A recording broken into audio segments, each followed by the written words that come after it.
Shalom everyone, and today we're going to study about the special powers of the holiday of Purim according to the Arizal, Rabbi Isaac Luria, the greatest Kabbalist in the last half a millennium, lived in Sfat, or basically taught in Sfat in the 16th century, in Tzfat in the Upper Galilee in Israel. Okay, so we will cover the idea of Purim from a Kabbalistic point of view, which is very different than the traditional. It's not contradicting, but like everything, when you look at the spiritual aspect, the holiday gets a very, very different understanding. And let us start. Okay. First of all, we'll start with the words of my teacher, Rabbi Nisim Peretz, of blessed memory, and he writes as follows, which means he's like concentrating mostly the line of the great Sephardic Kabbalist since the Arizal, and also many of the Hasidic teachers. And we'll explain it this way. I'll translate his words from Hebrew. אומרים בשם האריזל כי יום הכיפורים הוא כפורים. So this is a known teaching in many circles in the last few decades. It's written by Rabbi Isaac Luria that the day that is called Yom HaKippurim, Yom Kippur, but in Hebrew usually you call it Yom HaKippurim. The biblical name is Kippurim. Okay, Yom Kippurim, if you know Hebrew, Kippurim, it sounds like Ke Purim, as Purim. And when you say that something is as something else, which means that the something else is of much higher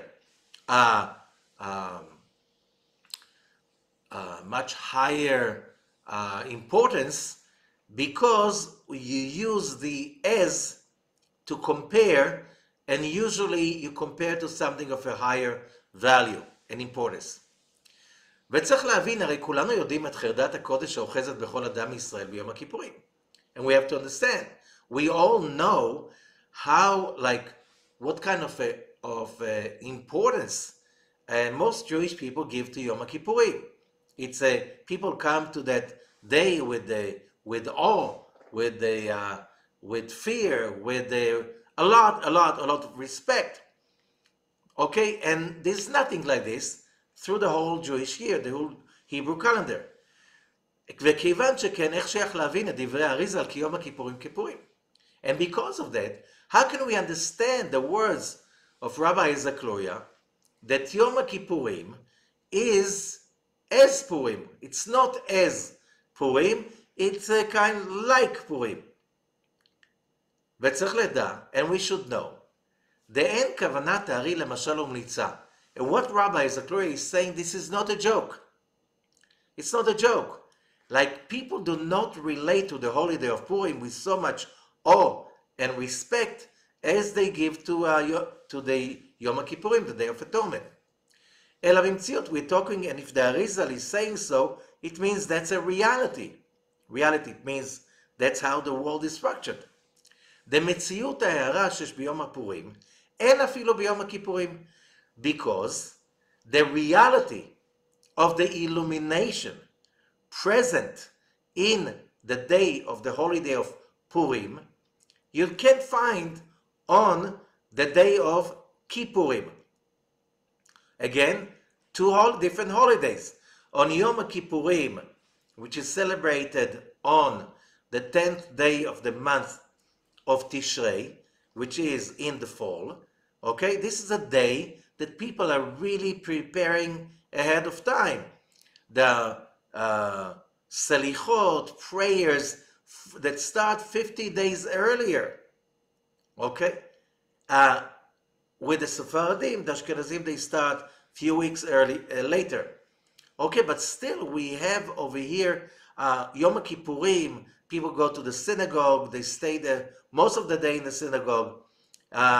You fast. There's something about Yom Kippurim that is everybody. There's no doubt that in Jewish communities around the world, Yom Kippurim is a very, very important, the most important day.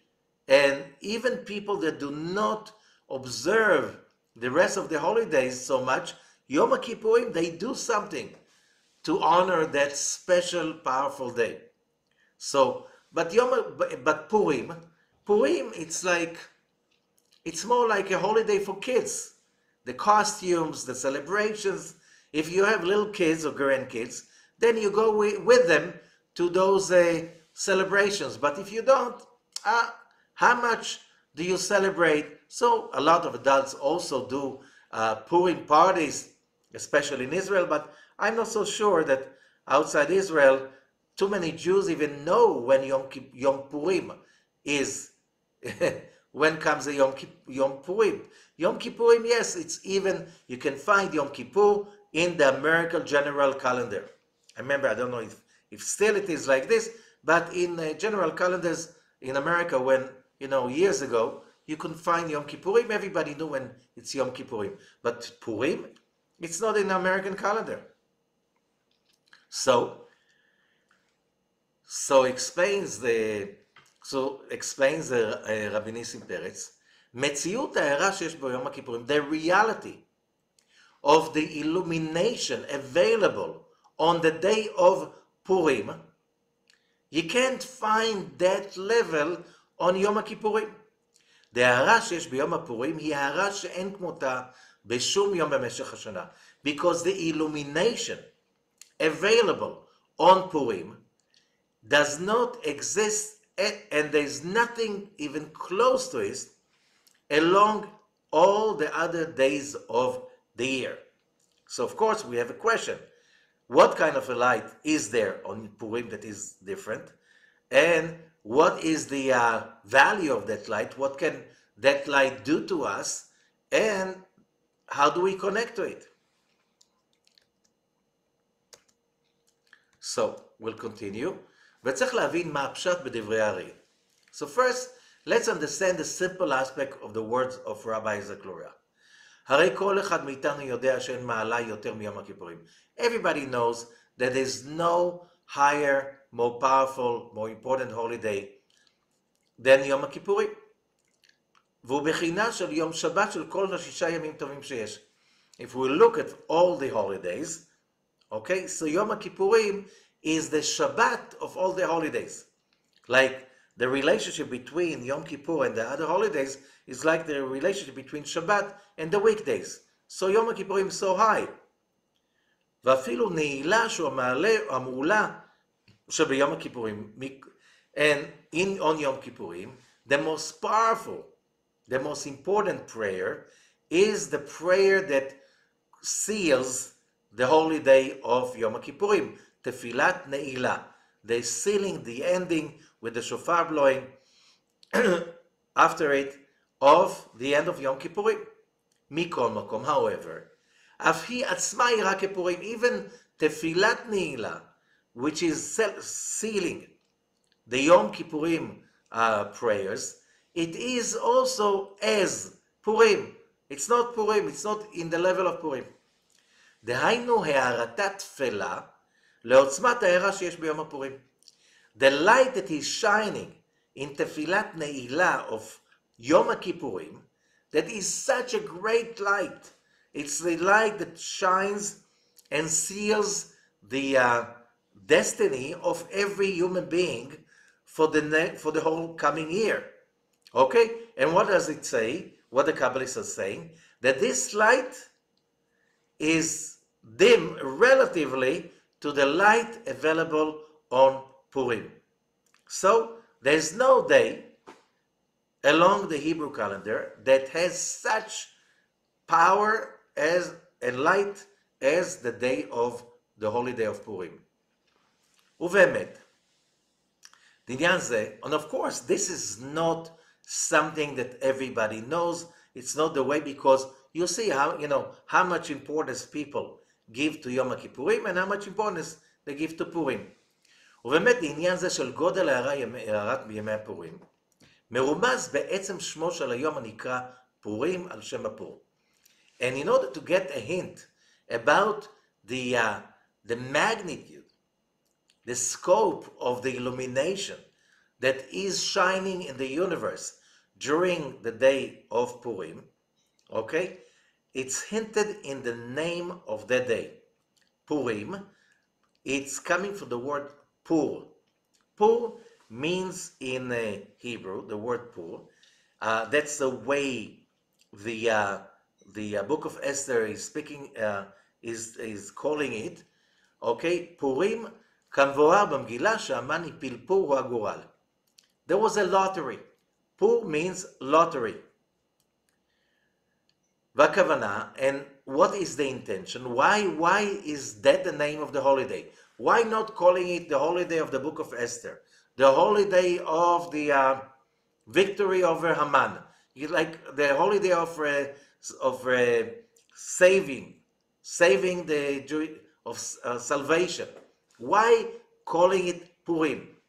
And the hint says Rabbi Peretz, the hint is, והכוונה בזה לרמז, כי כמו שיש מציאות שאדם יכול לעבוד עבודות מזדמנות, שנותנות רווח גדול, המכניסות פרנסה בסכום גדול.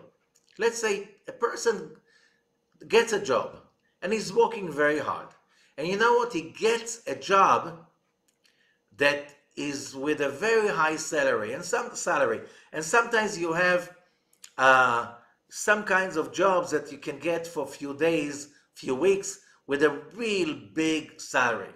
Okay, you make a big profit those, okay? So you can have that kind of a very lucky special days that you get a special job that gives you a very big sum of money. Okay? Or even you have a steady job that has a very, very high income. Okay? מכל מקום, however, זה אינו דומה למי שזכה במפעל הפיס, בסכום אגדי. It has no relation to somebody who won the lottery. Because people win the lottery, the first prize in the lottery, the numbers are huge, much beyond a normal salary or even above normal. Okay? So, winning the lottery, this is something beyond the capacity of most people. Why? Because the lottery, גורל מזכה לאדם דבר שלו על ידי בחינת עבודתו ומעשיו. And also, the lottery awards the winner with a sum that has nothing to do with his work and his actions. Which means, let's say you get a very, high income in your job. It means no pain, no gain, and no free lunches. You work very hard. You need to, even if you don't work that hard, but you worked very hard in order to get the skills that award you such a great salary. However, when you win the lottery, that has nothing to do. You can have like somebody buying one ticket, and he wins the great prize, the big prize of the lottery somewhere. Okay, and those numbers could be like beyond imagination. So the same is with Purim, because in the holiday of Purim, it's like winning the lottery. There's so much light with so much intensity that is given away or by the Creator, not according to the person's actions. Whoever wins that lottery, whoever gets to connect to that light available on the holiday of Purim, הערה זו יכולה להשפיע עליו לכל השנה. This illumination can have an effect for the rest of the year. It's not just, celebrating something that was a holiday, historical holiday, they wanted to kill us, we won, and so we're eating something. No, we're talking about an illumination that has an effect over all the days of the year. מה שאין יכול להשיג כן במשך כל השנה כולה. And there's no other day that you can receive so much light that can have such an impact over your experience of the rest of the year. כיצד ניתן לבאר זאת? How can we explain that?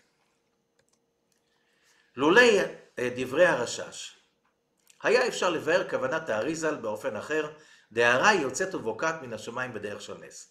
Okay, so we get that the Arizal is explaining that, and the RaShaSh, Rabbi Shalom Sharabi, that lived about, let's say, 200 years after the Arizal, and he is basically the father of the greatest Kabbalistic schools, Sephardic schools, since then, that are based on his teachings. He was teaching in Jerusalem, so the RaShaSh, Rabbi Shalom Sharabi, although he was born in Yemen. Okay, so it's an illumination that is coming from the heavens, piercing through the heaven in a very miraculous way. יוצאת ובוקעת מן השמיים בדרך של נס. So what do we know about it? From the words of the RaShaSh, A, היא בעלת עוצמה מאוד, it's very intense illumination. ב', היא יורדת מהגובה הגבוה ביותר עד עולם עשייה. That this illumination comes from the highest possible place that light can shine from, all the way down to our low level of עולם עשייה. כלומר, to summarize it, שתי נקודות, there are 2 points we have to understand. One, אחת, עוצמת האור, the intensity of the light, which is beyond imagination. That's the first thing that we know about that light. ב', שהיא יורדת מהמקום הגבוה ביותר. That it's coming from the highest possible place for the light to come from. דלה כעוצמת האור בשבתות וימים טובים. And it's not like the light that is shining on Shabbat and holidays. Because on Shabbat and holidays, שמשפיע משך כל השנה מעולם האצילות. The lights coming on Shabbat and holidays are coming from the world of Atzilut, the world of emanation, okay? Which is, let's say, the fourth world from the bottom, okay? From our world, you have to climb from Olam Asiya, our place, to Olam Yetzirah, then to Olam Bria, then to Olam Atzilut. That's where the light of the holidays is shining from. Okay? Here,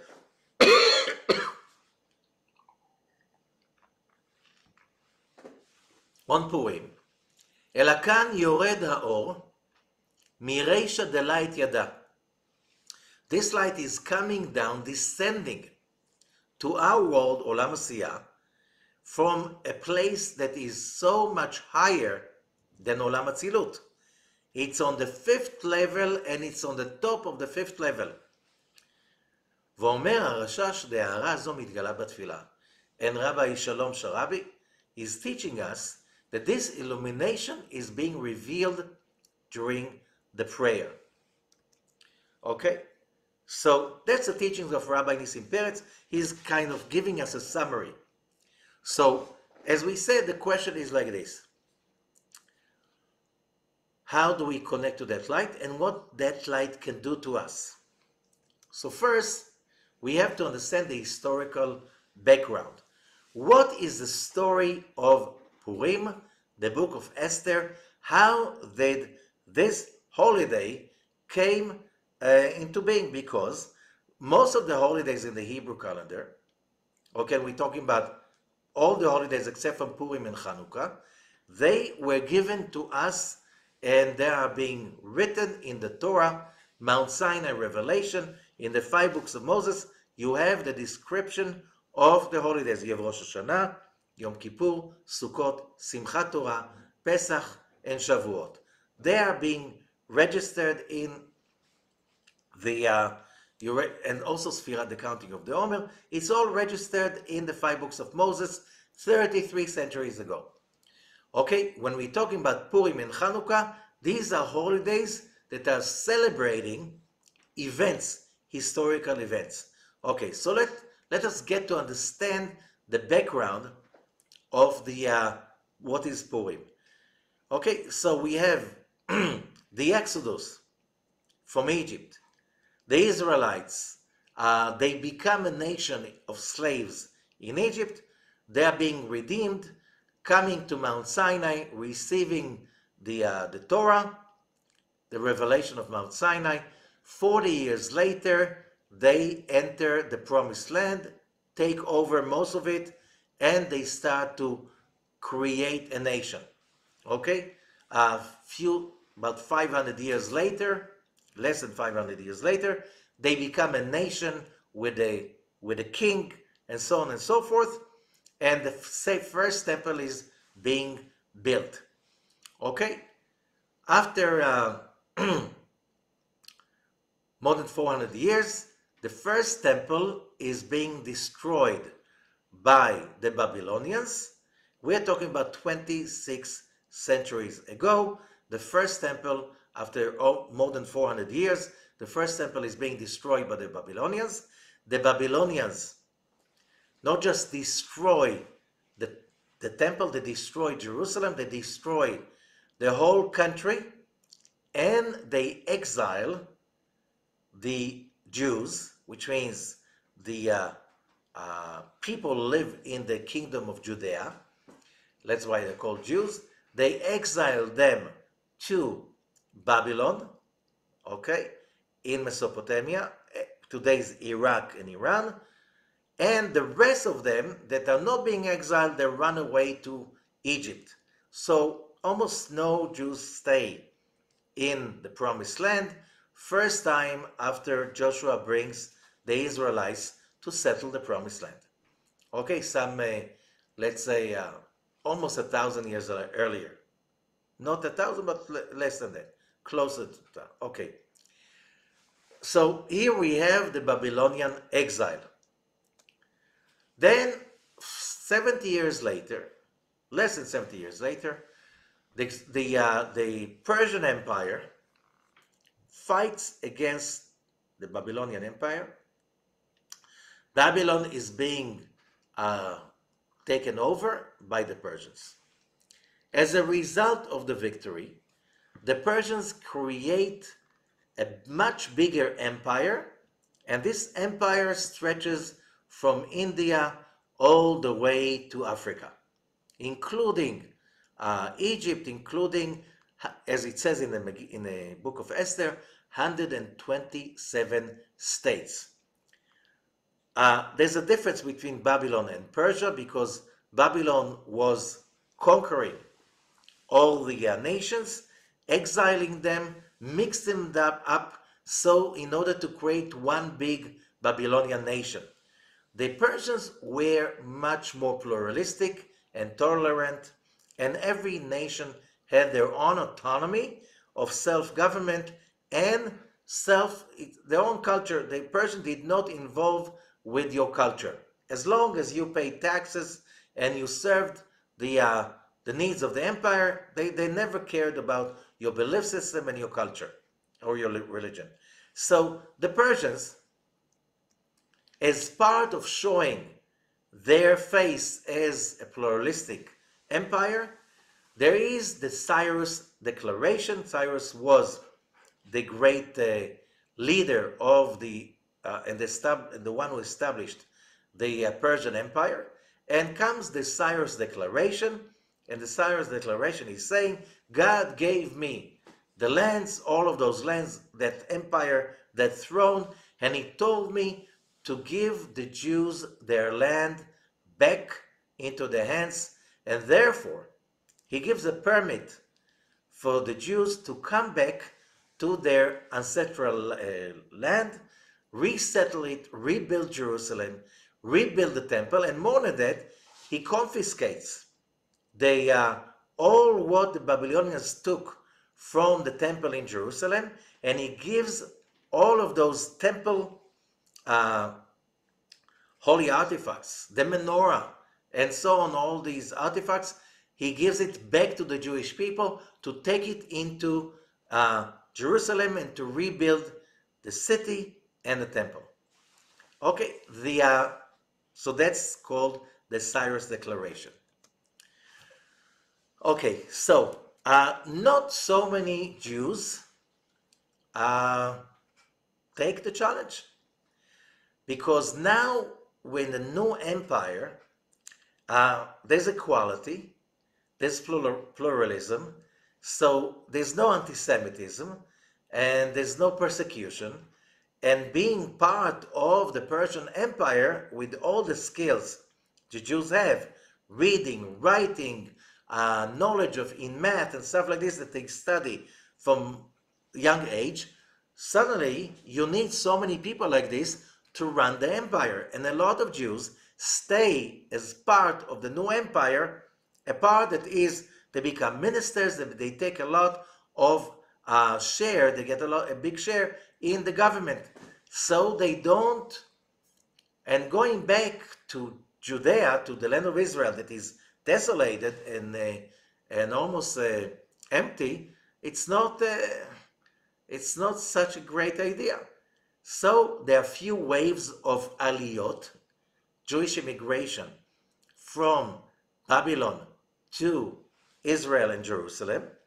However, there is a lot of problems, and that's very similar. You have the Balfour Declaration that declares later on, it turns into the San Remo conference, which is basically the peace treaty between the Allies and the Ottoman, then Turkey, which is the heir of the Ottoman Empire, in which it states over there that the nations of the world are awarding the Jewish people to what's the word? That they can basically retake their legitimate rights for the land of Israel that they lost many years earlier, and the Jews are invited to come to the what became a British Mandate of Palestine in order to get a Jewish home in the land of Israel. Okay, however, that was the San Remo Declaration. But you see, very few years later, not too many years after 1922, when the mandate, the British mandate is becoming international law, and then the British are suddenly they're backing off. They don't let the Jews to immigrate freely to the land of Israel. Although it says that all state lands should be given to the Jewish institutions in order to have mass migration and settlement of Jews from all over the world in the area of British mandate for Palestine, and the British do not do that. They allow free immigration of Arabs from the surrounding nations into surrounding countries into the British mandate, but the Jews are being denied their own rights as it was declared in the how do you call it, in the international law, because that law was accepted by the League of Nations as international law. Okay, that was a status of the British mandate since 1922. Same thing, it happened also with the Cyrus Declaration. There was a permit for the land, there was a permit for rebuilding Jerusalem and rebuilding the temple. But the opposition was so big by all kinds of nations that lived in the area. There was so much political strife, and the result is that the Persian government canceled the permit to build a second temple. Okay, so Jerusalem is still not rebuilt. The second temple is still not rebuilt, and everything is stuck with the terrible feeling of so what's going to be next? Okay, then comes the miracle of Purim, and the miracle of Purim is, shortly, a new person becomes the most powerful person in the Persian government of the empire. His name is Haman. He is a typical anti-Semite. Okay, from we know these characters all along history till today. People that are sickly, simply they're very sick with that mental disease that is called anti-Semitism, you will be ready to lose to lose whatever is dear to you just to kill as many Jews as possible.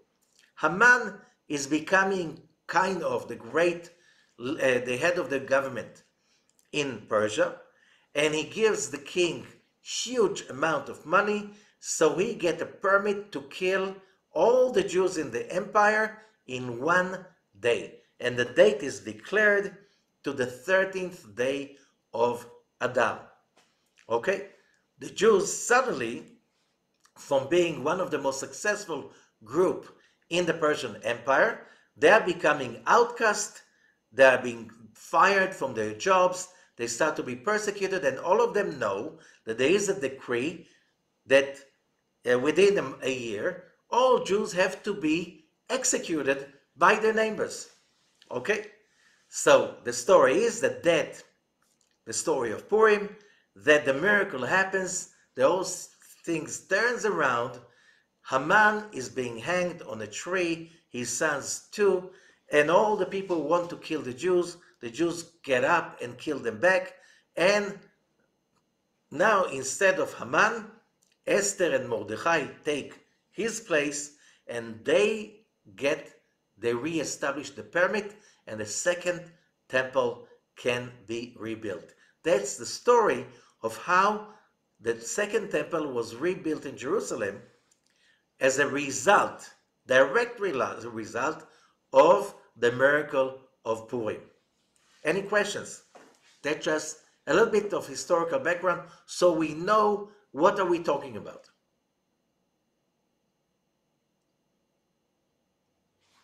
Okay.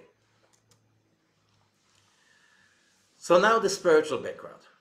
And I'm reading from the writings of Rabbi Zakluria. Basically, he did not write. He dictated, and Rabbi Chaim Vital wrote his words in what is called Shara Kavanot, the book of meditations, in the chapter about Purim. Vatanavo, I'm reading from the words of the Ari. ותנבוא אל ביאור עניין ימי פורים והמגילה והמרדכי ומעות מגבת פורים והמשתה והשמחה. The title is Let us explain the whole issue of the special days of Purim and the book of Esther, the parchment, the scroll, okay? And it's called the Megillah. Megillah means a parchment that you rolled parchment. But that's a name for the book of Esther, the Megillah. Okay? Veha Mordechai, and the Mordechai, here Mordechai, which is the name of, next to Esther, the top hero of the book of Esther is Mordechai. But now the Arizal is calling Mordechai not as a name, but as a noun. Ha Mordechai, the Mordechai. So what does it mean? So Mordechai is not a person? It is something. What is that something that Mordechai symbolizes? Uma'ot mikbat Purim, and all the charity of Purim, v'amishteh, and the feast, v'asimcha, and the celebration. Because Purim, you need to eat and drink, and you need to make a feast, and you need to celebrate. הנה נתבהר אצלנו בדורשי נוקבה דזעיר אנפין, ובעניין מיעוט הירח. So, there's another place in the writings of the Arizal. כי בכל זמן של הגלות, during times of exile, what does it mean, exile? We had few times of exile. The first exile was the Egyptian exile, in which Jews were enslaved in Egypt without any hope seen in the future. That's an exile. Then you have the second exile, that is the Babylonian exile. Jews were again enslaved, sent to or exiled to other countries, most of them to Babylonia. Okay, and under those awesome powers of the Babylonian Empire, it didn't look like any hope can get them back, and no nation who went into exile went back. That was it. The moment You just simply assimilated with the other nations and in a melting pot of assimilation, and you lost your identity. That's what happened to all nations that were exiled. So here, that's the second exile, the Babylonian exile.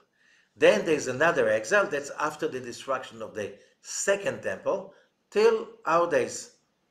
Okay, so what does it mean, exile? So Rabbi Isaac Luria's system of explanation is explaining that the word exile, or in Hebrew gola or galut, means to be removed. What does it mean removed? Either the person is connected to the, let's say, the grid, the network of godly light, of the system of the tree of life, the sephirot, the illuminations of God's network. That's called geula, okay, redemption. When you are connected to the system, then you are enlightened, then you don't have troubles, because light removes darkness.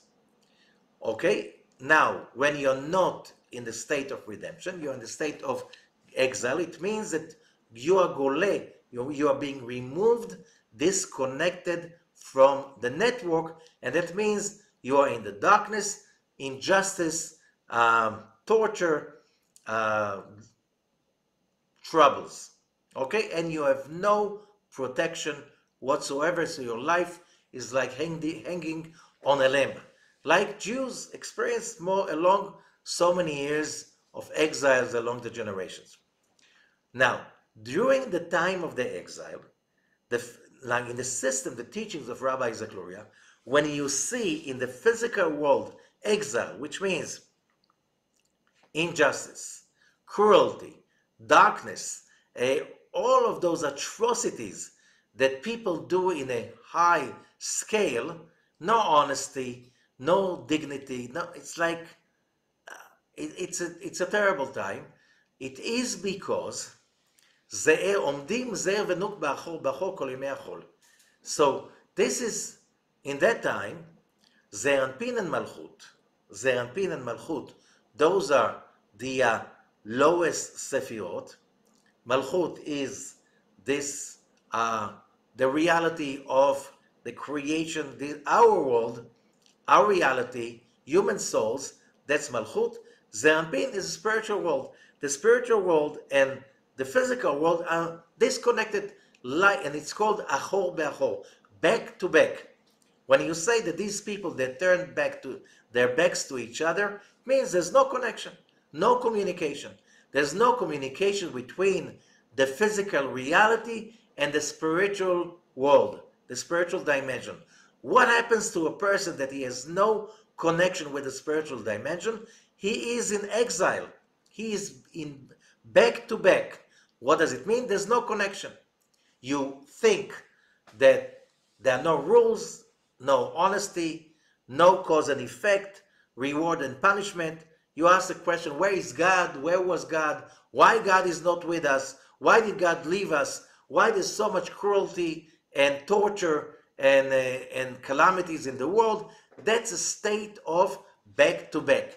You don't feel you are connected to the network of the tree of life. That's called, in the teachings of Rabbi Zakloria, galut, exile. לולא בשעות התפילות ובשבתות וכיוצא בזה, except that even during the time of galut, when a person is praying the Jewish prayers, and on Shabbatot and holidays, you can have a glimpse of reconnecting to the tree of life. But the rest of the time, you are basically feeling disconnected, not protected. You're under Murphy's laws. Whatever can go wrong will go wrong. And more chances that it will go wrong in the worst way, then it will go well. But, so what's the connection? והנה כאשר רוצים לחזור פנים בפנים. But the exile, as the monotheistic monotheistic teachings of Abraham, the patriarch, that he brought to the world a revolutionary idea. The idea that if the Creator is endless, and is endless of goodness and love, and his giving is endless, so that means that any evil is temporary, which means every evil has an expiration date. Oh, and the goodness is eternal, will reign supreme, and finally all evil will disappear. And that's how the idea of the messianic era was born, because the light is much stronger than the darkness. Everybody knows it, every child. And if you bring a little light into a dark room, it's not dark anymore. Why? The darkness is not fighting back. Okay? However, so why do we experience injustice, cruelty, wars, famine, all kinds of calamities? Is because Ze'anpin and Malchut are back to back, and that means people are not connected to the tree of life. Therefore, they experience the dark side of life. They don't see, they're incapable of seeing God's light operating through everyday's life. Because in such a case, you really have to be of a high state of spirituality to be able to see that even though it's a dark time, still God is reigning supreme. Although most of the time you can't really, most people cannot see it. Okay, so now before the exile comes to its end, okay, and they are going to come to return from a state of back to back, which means no communication, to a state of face to face, that there is a communication, there is a union, there is an illumination. You can feel justice, you can feel harmony, you can feel that people are, working together for the common goal of everybody's welfare. Okay, for that to happen, you need to have a cosmic state that is called face to face, which means that humanity, that reality is reconnected to the tree of life. However, in order for that state of face to face coming to the world from back to back, you need a stage in between. And this stage צריך שתקדים בחינת הפלת הדורמיתא על זעיר-אנפין.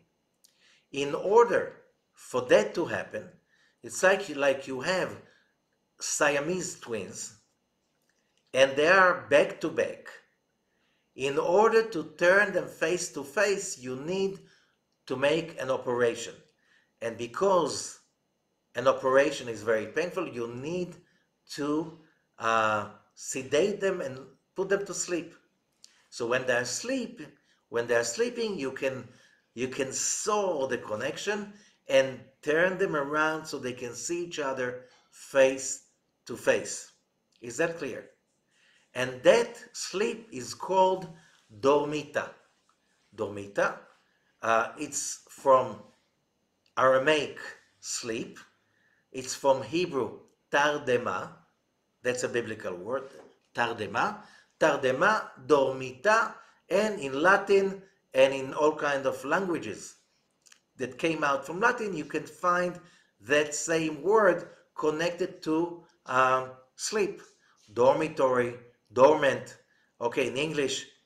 And you can find that means, dormita means sleep. So you can saw the connection between the two sides and get them coming back to be face to face. So when we see, according to the Arizal, historical process, the historical process is always a result of a spiritual, metaphysical process in the universe that is not visible with the naked eye, that most people cannot see the change, although they can see the results. So the political status is changing. the cultural, economical status is changing because there's more unity, less war, more honesty, more respect to the rules. People are feeling much more comfortable, they make more money, they live better, and their status of living, the standard of living, is higher. Okay, that's called face to face. Before, it's back to back. ולהיות כי עניין מרדכי ואסתר היה בסוף ה-70 שנה של גלות בבל. So now, Rabbi Arizal is explaining to us that the story of Mordechai and Esther was exactly 70 years after the destruction of the first temple. So if the destruction of the first temple is known as 586 BCE, 70 years later is 516 BC, so we know that the story of the book of Esther happened around the year 516 BC, although it extends over a few years. Okay? And it was, why 70 years?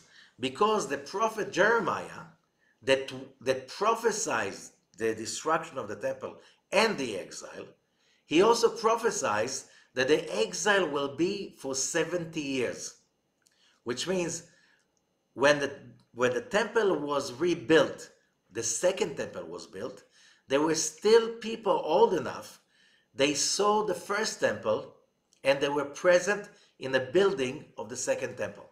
They were basically crying because King Solomon's temple was built by a nation that was very rich, and while the second temple was built by a defeated nation that very few of its members came back to Jerusalem with less money, less amount of people to build a temple that was not so respected. Although the prophets at that time said, this house will have much more honor and glamour than the first one.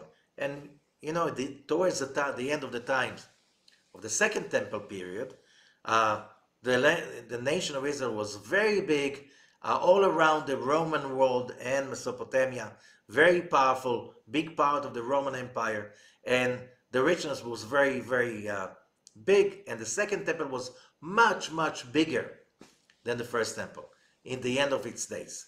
Now, okay, so we understand that the story of Purim was not just happening just because it happened, because the time of the exile was supposed to pass already. That was the time. והנה התחלה זו, עניין הדורמיתא שנעשה בימיהם. Okay, so what happens when there is a dormita? Dormita is sleep. And what does it mean? וזה סוד הצרה העצומה שהייתה אז ישראל. Therefore, when you are asleep, you are basically helpless and you are having no consciousness whatsoever what's happening, which means you're helpless. And therefore, it's said about that in the prophecies that Abraham received in the covenant. הנה אימה חשיכה גדולה. It was darkness. It was a great fear, and basically, and the sages said that was the exile, the Persian exile. Why chashicha? Why darkness? Because the nation of Israel's the eyes were in dark. Haman, their arch enemy, released a decree that a year later, he just announces a year like the whole, to all the members of the Persian Empire. We are announcing that a year from now, all Jews must be killed, no matter how, by their neighbors and by the authorities. Okay? You're just telling people that in a year from now, we are going to execute you. You're going to do something about it. He was not afraid because he saw the darkness. He knew they're not going to run for their lives, which basically very reminding us the story of the Holocaust. You know, the Nazis, they declared since the beginning of the 20s that they are going to basically kill all the Jews they can find. They are going to bring the presence of the European Jewry to an end. There were very few Jewish leaders who took it seriously, and they even tried, like Herzl and later on Jabotinsky. They spoke about evacuation. You need to evacuate Europe. Rabbi Ashlag in 1918 till 1919, that to warn everybody, you have to get out because it's going to be horrible. Okay? Most of the Jews of Europe either were in dormant, they couldn't hear, or they were not capable because the doors were locked. Whoever knows what happened.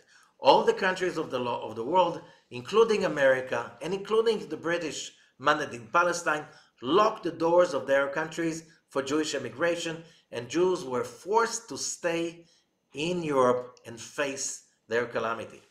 Okay? ועניינו, and the matter is, לפי שעה זה אנפין היה בסוד הדורמיתא. ונודע, כי המן הרשע היה אסטרולוגוס גדול.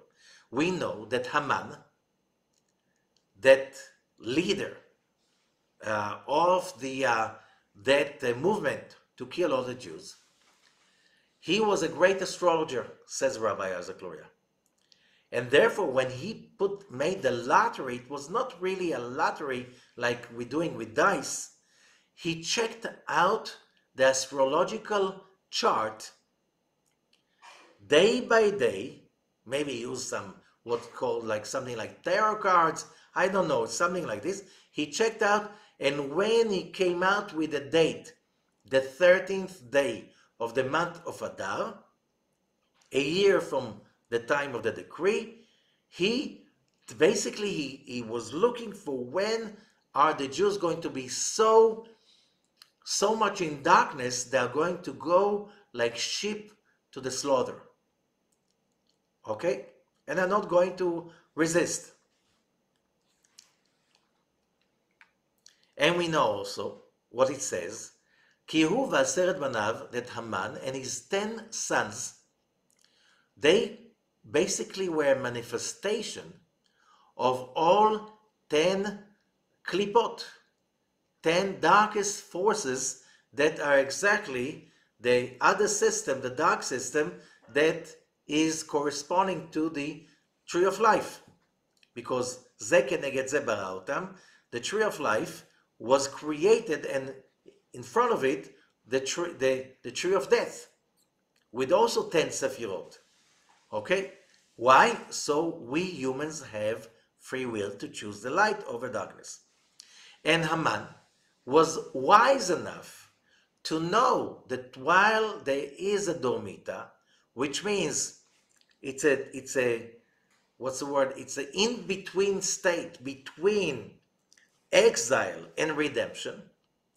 During the time there's so much darkness because of that dormita state that the light is starting to come in, the pressure is very, very painful, and whatever is good is under attack, and it's very dangerous because you have a small time, a few years, that the darkness can do whatever it wants till the world is turning into face to face, and then then the darkness have no power anymore. Haman knew that. ולכן חשב ועלה בליבו כי הזמן מוכן לאבד שונאיהם של ישראל. Haman thought this is a great opportunity, so before the redemption is going to take place, we have the time to basically make an attack. וזה סוד עניין ויכוח המן עם אחשוורוש. And this is the story of the argument between Haman and the king of the empire, Ahasuerus. I think they call him Xerxes in the history books. In Hebrew, they call him Ahasuerus. Okay? And there's a famous argument. אם יעלה בידם עצה זו, והשיב לו המן, ישנו עם. The argument is like this, that whatever, whoever studies the Jewish tradition and all the essays about it in the Talmud and so on, it says that when Haman came to Ahasuerus with the idea, let us kill the Jews, let's destroy the Jews. They're really vulnerable, they don't have a country, they don't have a protection, and it's like, damn, we can finish them off. So Ahasuerus' answer, according to the book, is that Ahasuerus is saying, are you crazy? Whoever started with them, look, they finished in the garbage can of history. Where is Pharaoh? He is finished.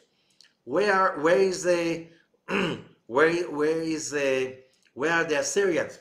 Finished. Where are the Babylonians? Finished. I don't want to be like them. I don't want to mess up with these people. Whoever started with them is gone, finished. He's not there anymore. Till today. Till today. Okay? Ahasuerus was not that stupid. However, Haman explains to Ahasuerus, Yeshno Am, in the Megillah, the book of Esther, he says there is a nation. However, the sages are saying Yeshno, the word Yeshno, there is. You can also read it as Yashen Vav. Their Vav, the letter Vav symbolizes God's presence, is asleep. And Ahasuerus took his word. So a lot of Jewish people say, oh, how can you tell that God is asleep? And so that means that Ahasuerus was a stupid king. That's how it was accepted in many, many circles, Jewish circles, that Ahasuerus was a stupid person, because how could he believe to a man that God is asleep? Rabbi Arizal is saying, no, that was not a joke, it was real. He explained to him, right now, the Jews are going to be helpless. There is no protection of God, that you can really simply kill them like sheep to the slaughter, and they won't protect themselves. They will simply, they're helpless. Ahasuerus agreed.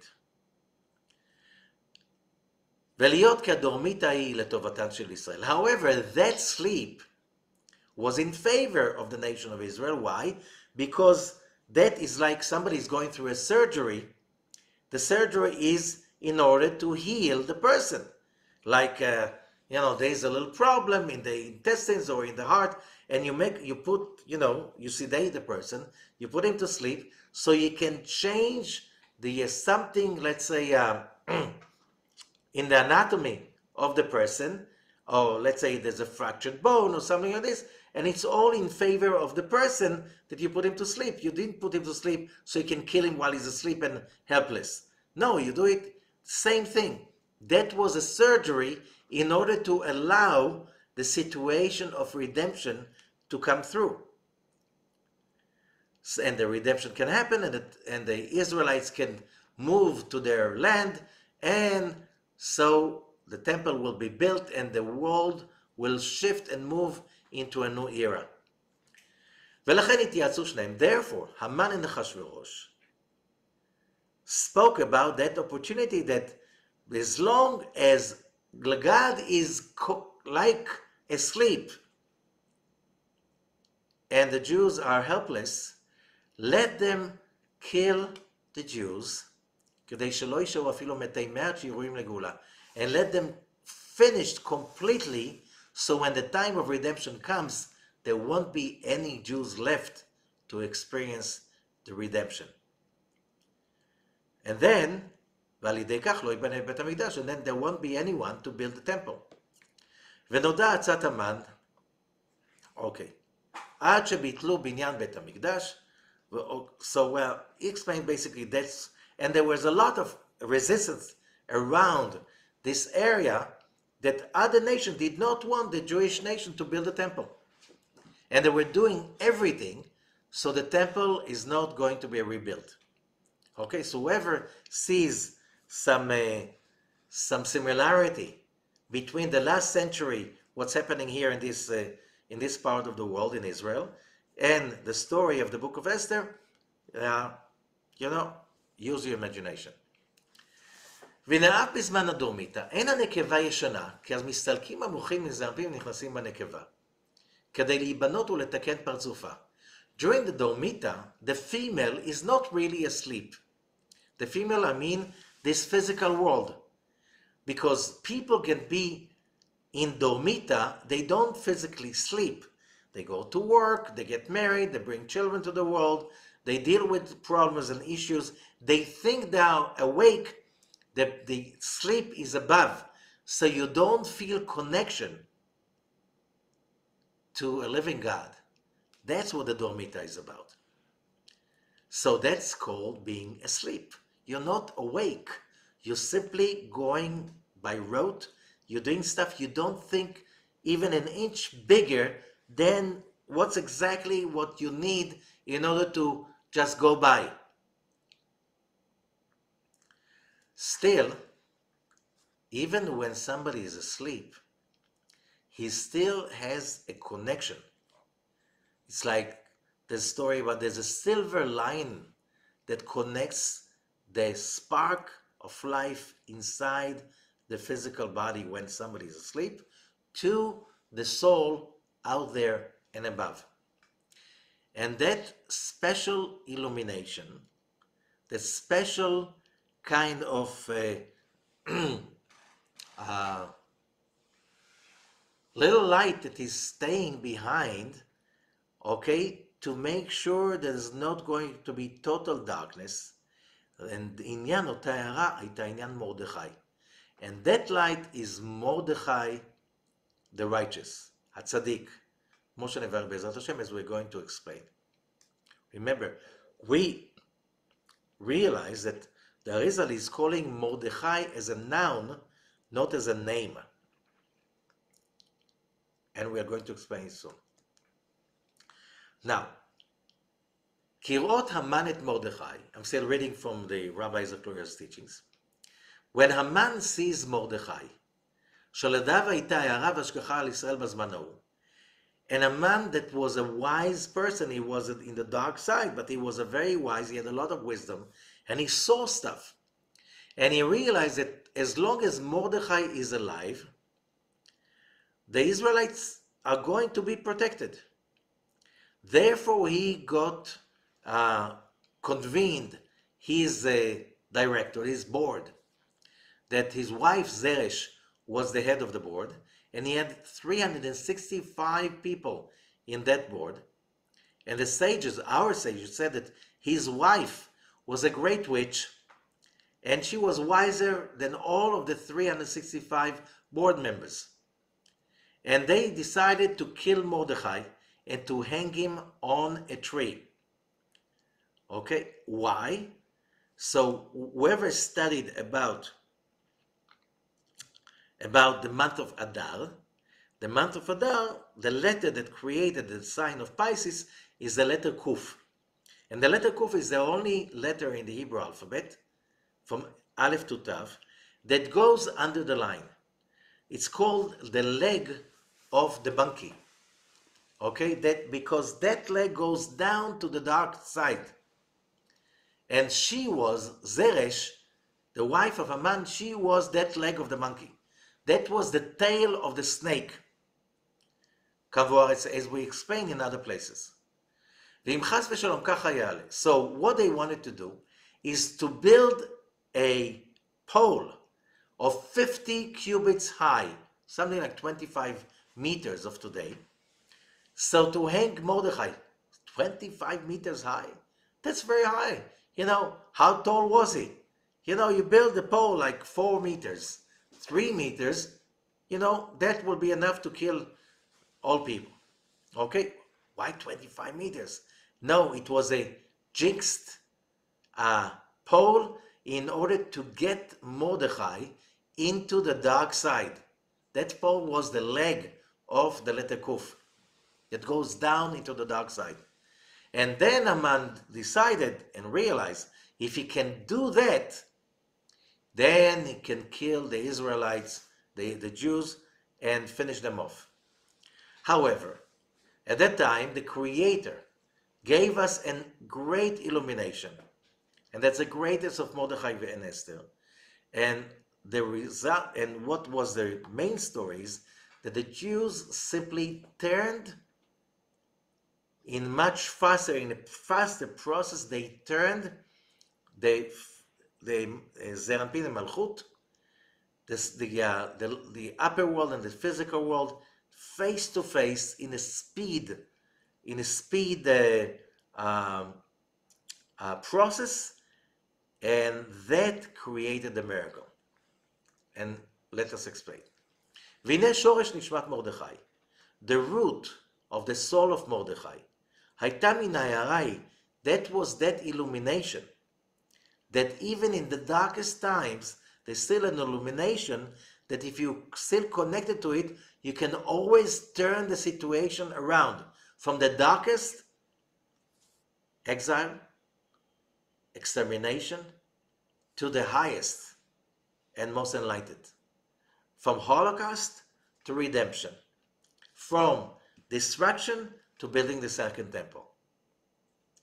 And that is being hinted, וזה נרמז בשם מרדכי ממש, and that is in the name Mordechai. שהרמוז הוא לשון מירה דחיה. What is Mordechai? Mordechai means, it's the Aramaic translation of the verse in the book of Exodus chapter 30, verse 23, Mor Dror, in Aramaic, Mordechai, which is pure myrrh. Myrrh, there's incense, myrrh, that's more in Hebrew. It's a pure incense, a pure light and energy.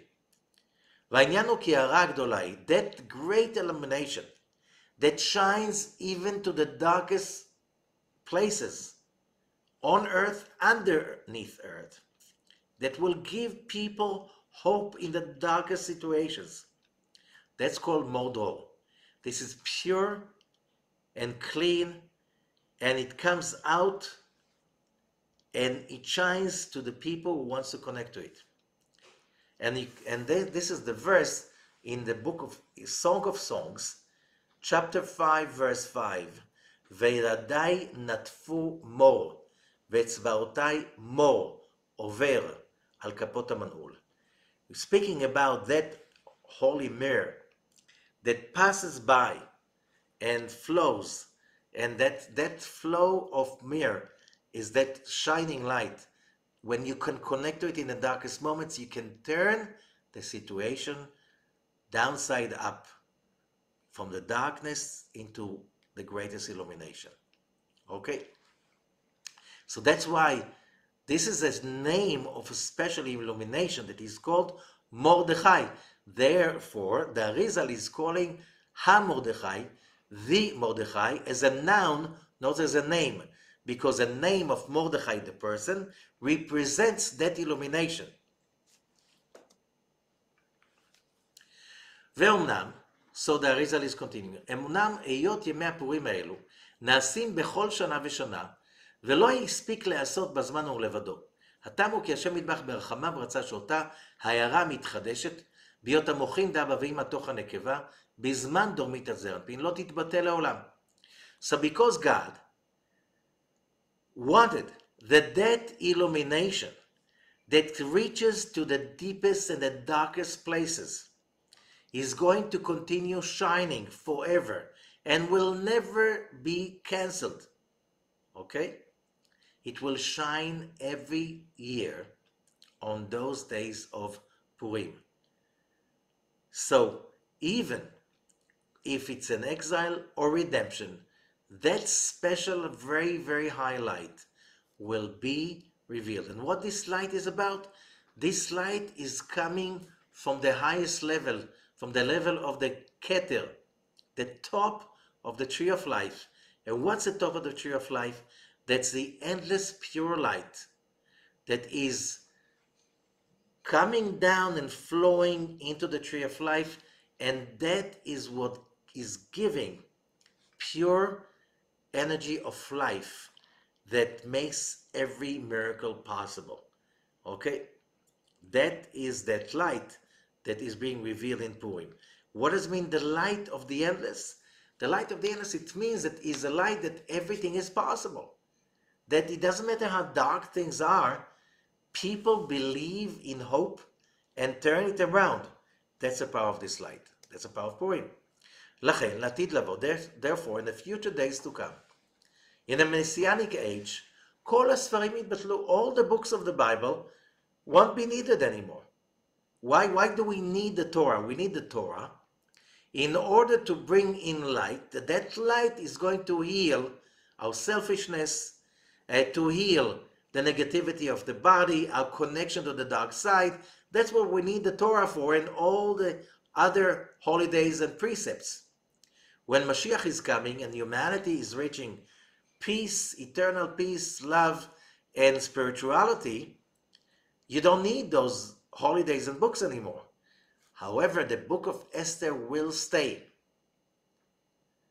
because there was never such a miracle so great, not on Shabbat, not on holidays. And that light is coming from such a high place that what does it mean, Messianic age? That humanity realizes that light. So therefore it's not going to be only on Purim. Every day is going to be Purim. And therefore Purim has a much higher powers over the other days. And who created that illumination of Purim? The people. What did they do? They fasted, they prayed for 3 days, they gave gifts to each other, they went back into accepting Mount Sinai revelation unconditionally, including especially love others as you love yourself. That transformation created such an illumination, and that illumination created the change of the course of history till today. And therefore every year during the time of Purim we can connect to that awesome light, which is the light of the real original light of the creation, of the Creator, just to do good. When you realize that there everything is here just to do good, you are above everything. You can't be scared, you can't be upset, you're immune to any trouble. Okay, so that story is revealed in the story of the book of Esther. Okay, and you read the book of Esther. That's one of the major tools to receive, to draw in the light of Purim, is to read the book of Esther from the parchment, handwritten like it was written 26 centuries ago after the miracle happened. Today you can buy a Megillah with all kinds of decorations and pictures and stuff like this, handwritten, but it's not. It's like enough that you read from the book of Esther, or that there's a parchment in the synagogue, and people come to hear somebody reading it, and you have to read also to follow the readings, at least with your eyes. Okay, so what's happening? So here it is. So there was the story as we just explained. And then what does it say? It says that with the moment that Haman publishes his decree, that was just 2 days before Passover. It was the 13th day of Nisan. It says so in the Megillah. It's really, the date is written there. So Mordechai is in mourning. He's sitting there with sackcloth, and most of the Jews are crying and mourning. And Queen Esther, she sends to Mordechai, why are you sitting like this? And he tells her about the decree. So she says to Mordechai, why are you just sitting passively and crying? What crying is going to help you? And then she says to him, Lech knos et kol haYehudim vetzumu alai shloshet yamim. Gather all the Jews and let them fast for 3 days, 72 hours. Just a second, today is the 13th of Nisan. So it's the 14th, the 15th, and the 16th, which means, just a second, the 15th of Nisan, the 14th in the evening, this is Passover. So we are not going to eat matzot, we're not going to do the Seder, we're not going to drink 4 cups of wine. We're not going to eat bitter herbs. And Esther is saying, Alai, it's on me. I am taking the responsibility right now, like Rabbi Nisim Peretz said, I want to show the angels that they have to pray for us, because if we are not going to celebrate Passover this year, okay? If the decree is going to happen and all of us will die, there won't be ever Passover, okay? If you want Passover to continue, and it says the angels are celebrating when the Am Yisrael is celebrating Pesach and reading the Haggadah and is happy, so the angels celebrating also. If we are not going to celebrate anymore, there won't be ever Pesach. You won't have a reason to celebrate. So, 3, and because Mordechai says, you are the queen, go to the king. And the queen says, I cannot go to the king unless I'm being summoned to the king. If the king did not invite me and I go by myself to the king, I can be the law says I should be executed. Unless the king give me his scepter. So, she says, you fast for 3 days and then I will go. And if he wants to kill me, he will kill me. So she, after 3 days of fasting, 72 hours, 72 names, and then it says, Vayavor Mordechai. The word Vayavor is like what the beginning of the 13 attributes. Also the word Vayavor, you can find inside Ayin Bet, 72 names, and 216, which is the 216 letters in the 72 names. So they use the 72 names properly. And after the 3 days are over, she goes to the king. The king is very happy to see her. That's one miracle. He gives her his scepter and he says, what is your request? I will give it to you till half of the kingdom. There are many stories over here, many explanations, but we don't have the time to go into all the details. And then, and also the miracle that Esther was the queen at that time. And how she was a queen. The king killed his wife, and he wanted a new queen, and they went all over to hunt women.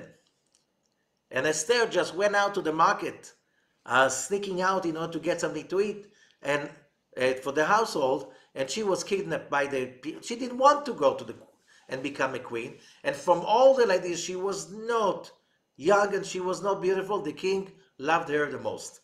Okay? So that was the beginning, like how you can see how the miracle has been prepared in advance. Now, what does it say? That because they fasted and reconnected to each other and loved each other and gave gifts to each other, the result was that night, it says, Balayla hu nadeda shnat hamelech. That night the king did not sleep, could not sleep. Now, the sages are saying every time the book of Esther speaks about the king is the king of the world. When it speaks about the king of Persia, it says Achashverosh. So, you understand, there was a dormita, okay? There was no connection to the network, back to back, exile, darkness, vicious people like Haman, they take the power, okay? Righteous people like Mordechai, nobody listened to. That night, when it says, and the king did not sleep, which means the dormita was over.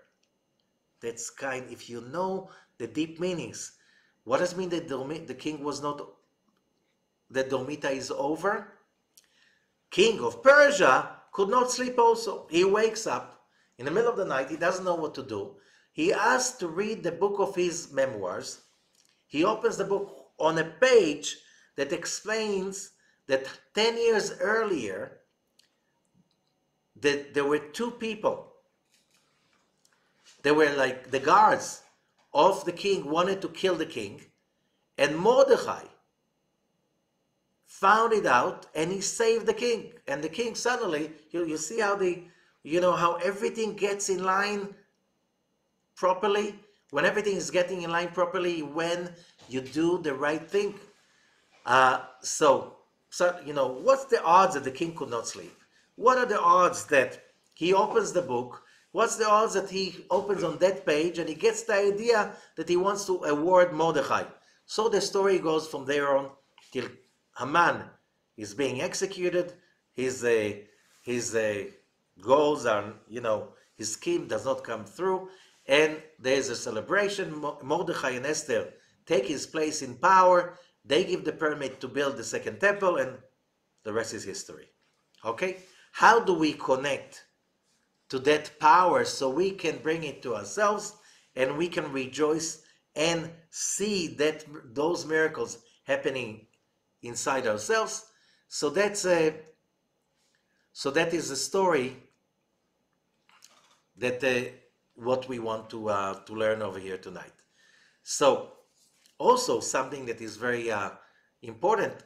There's one place that is very weird in the writing of the Megillah, and this is, the whole Megillah. It's written like columns on the parchment, except for one place when he's speaking about the 10 sons of Haman that were executed. And you see how big are the letters.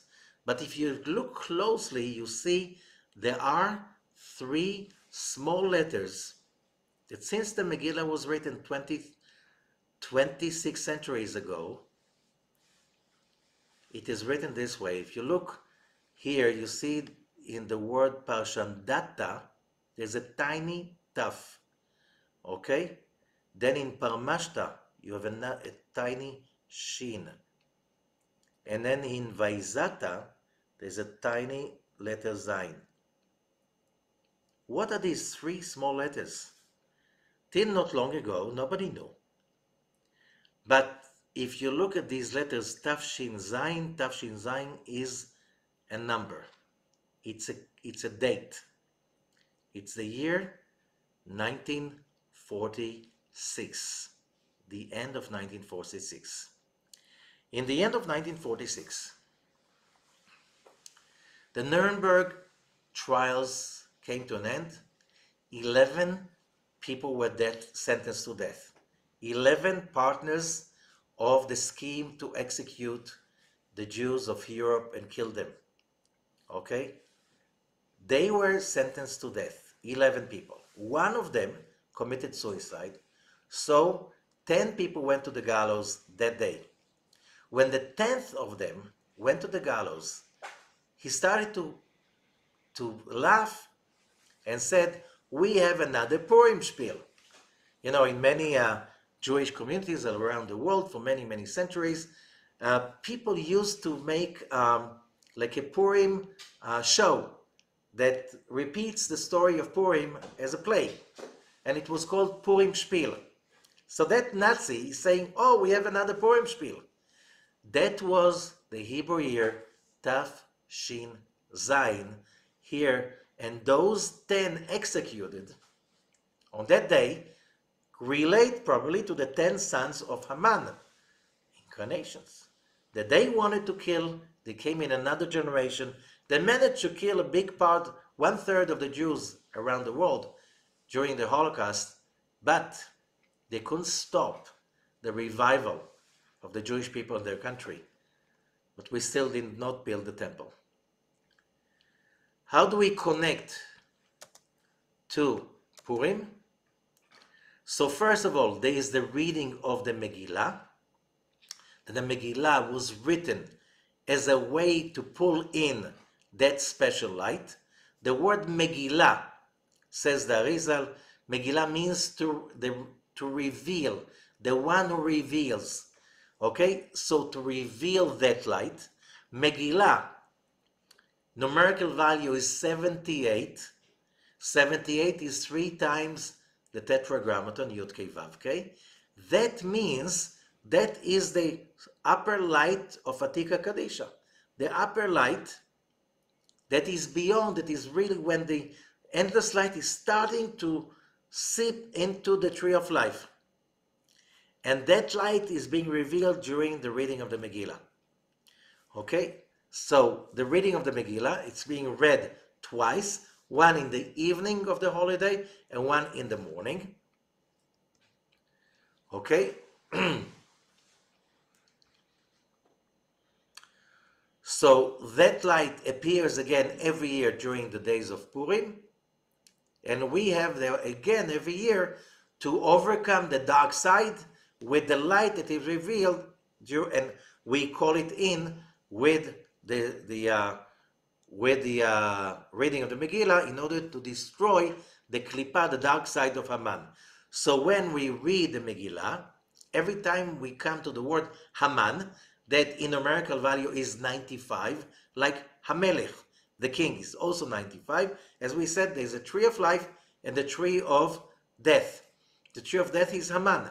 The tree of life is Hamelech, the king. So when we come to the word Hamelech, Haman, so that's our opportunity to destroy the dark side that is awakening in the world with the meditation of Kaf Hey Taf, from the 72 names, and name number 8. And all these traditions of Purim is to remove that darkness so we can experience that light of revelation. In order to reveal that light, we read the Megillah, okay? Also, that's not enough. You have to give gifts to the poor, okay? Because when we give gifts to the poor, we create a flow of light from above to below, because reality is poor. Still, we don't see justice, spirituality, and redemption in our physical eyes. So when we give to the poor, to the needy, and it has to be on the day of Purim, then we create that flow to the whole world. Okay? There's also the mitzvah of machatzit shekel, giving half a shekel. Half a shekel is being given from the new moon of Pisces till before the reading of the Megillah. Okay? And that is half a shekel was, the whole Jewish people was giving half a shekel yearly to the temple work. Today we don't have a temple, so we give half a shekel to any purpose of making life better spiritually to the community and to the world. Okay, so how much is half a shekel? If you are really poor, you give half of the current, if you live, let's say, in a country, you take a coin that is half the currency of that country. Today, that we have the means. The real half a shekel is the worth of around 9 grams of pure silver. Okay, so you give the worth of that plus VAT, and that is, you buy silver, you have to pay VAT. Okay, or ma'am in Israel. And today in 2023, that's around 30 shekel and 40 agorot. Why half? Because the half, the shekel was made of 20 units, 20 gerah. Today in Hebrew, the unit is agora. Okay, when you do that, you connect to the 10 sefirot of giving, sharing, and doing for others. You build your returning light. The returning light is the real vessel for bliss, and this is the time to build it for the whole year. So Rabbi Chaim Falaji, a great Kabbalist of a few centuries ago, he wrote, anyone who gives half the shekel is assured that he is a member of the heavenly world, and no harm will happen to him that year. And even if there is a decree on him or his household members, it will be cancelled. That person will not suffer poverty that year, and the one who keeps giving the half a shekel every year will have children and long life. So that is because that's longevity is basically about building the vessel, and that's made of half a shekel. So if you want to go online to live Kabbalah and give half a shekel, which is the worth of today around 30 shekel and 40 agorot for every member of the household. But that's still not enough. There's also uh, the meal, the Seudah of Purim. So there's a reading of the Megillah in the evening of Purim. There's a reading of the Megillah in the morning that you go to the synagogue and you do it, or in groups. Somebody has a real parchment Megillah and he reads it for everybody else. He knows how to read it. So, and then after that Purim afternoon or even in the morning, you can start, it's a Seudah of Purim, to make a feast of happiness, and it's the same meditations as the meal before Yom Kippur, that you eat from the upper world in order to fill your soul with power of life for the rest of the year. Okay? And then it says during that feast, you should get drunk.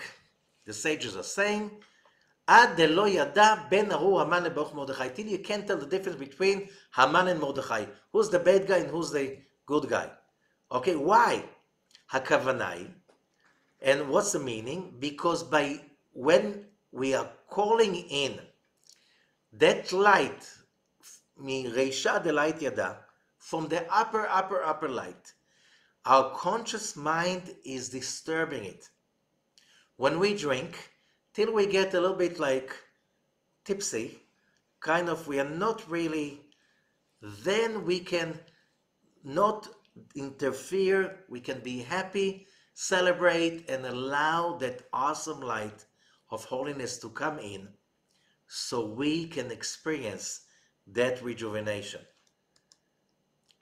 One more thing, Mishloach Manot, giving to at least to two people, 2 portions of food that has at least 2 different kinds of food in it. Okay, that's Mishloach Manot, and that's the last thing.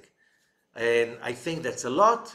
We can go and read in more of it a lot in many places. What are the rules of Purim? What should be done? But at least we got the message. Thank you so much.